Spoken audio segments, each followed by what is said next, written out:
আসসালামু আলাইকুম শিক্ষার্থী বন্ধুরা। আজ 10 আগস্ট 2025।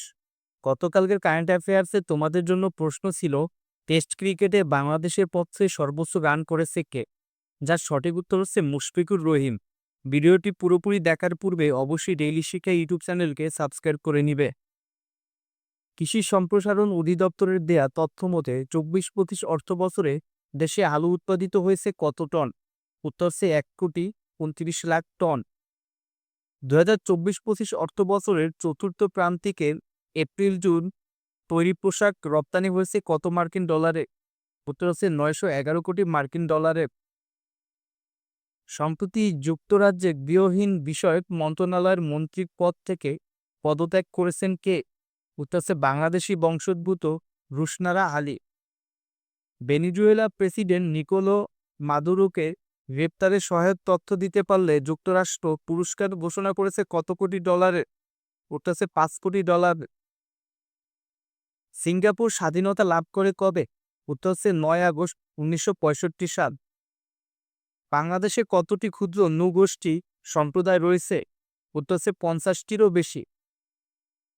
বাংলাদেশে ক্ষুদ্র নৃগোষ্ঠীর সংখ্যা কত? উত্তর হচ্ছে প্রায় 16,50,478 জন। কোন দেশ প্রথমবারের মতো একটি হিউম্যানয়েড রোবটকে পিএইচডি প্রোগ্রামে ভর্তি করেছে? উত্তর হচ্ছে চায়না। চীনের নাট্যকলা বিষয়ে পিএইচডি প্রোগ্রামে ভর্তি হওয়া হিউম্যানয়েড রোবটটির নাম কি? উত্তর হচ্ছে শুয়ে বা 01। আন্তর্জাতিক ক্রিকেটের ইতিহাসে সবচেয়ে কম বয়সী অধিনায়কের নাম কি? উত্তর হচ্ছে জ্যাক বুকশিস। উনি ক্রোয়েশিয়া ক্রিকেট টিমের অধিনায়ক। গ্লোবাল টাইগার ফোরামের 2025 সালের তথ্য অনুযায়ী বিশ্বে বন্যবাঘের মোট সংখ্যা কত? উত্তর হচ্ছে প্রায় 5,574টি। বিশ্ব আদিবাসী দিবস কবে পালিত হয়? উত্তর হচ্ছে 9 আগস্ট। আজারবাইজান ও আর্মেনিয়ার মধ্যে শান্তি চুক্তিতে মধ্যস্থতা করেছেন কে? উত্তর হচ্ছে মার্কিন প্রেসিডেন্ট ডোনাল্ড ট্রাম্প।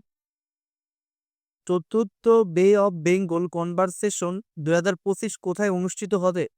উত্তর হচ্ছে ঢাকায় 22 থেকে 24 নভেম্বর। জুলাই কন্যা অ্যাওয়ার্ড 2025 কতজন নারীকে দেওয়া হয়? উত্তর হচ্ছে 100 জন। বাংলাদেশের দ্বিতীয় রামসার সাইট হিসেবে স্বীকৃত কোন জায়গা? উত্তর হচ্ছে টাঙ্গুয়ার হাওর। এখন পর্যন্ত কতজন বাংলাদেশি ইংলিশ চ্যানেল পাড়ি দিয়েছেন? উত্তর হচ্ছে মোট 5 জন। দ্বিতীয় আন্তর্জাতিক এআই অলিম্পিয়াড কোথায় অনুষ্ঠিত হয়?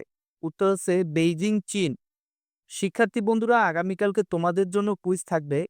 সিঙ্গাপুর স্বাধীনতা লাভ করে কবে? ভিডিওটি ভালো লাগে অবশ্যই ডেইলি শিক্ষা ইউটিউব চ্যানেলকে সাবস্ক্রাইব করবে। ধন্যবাদ সবাইকে।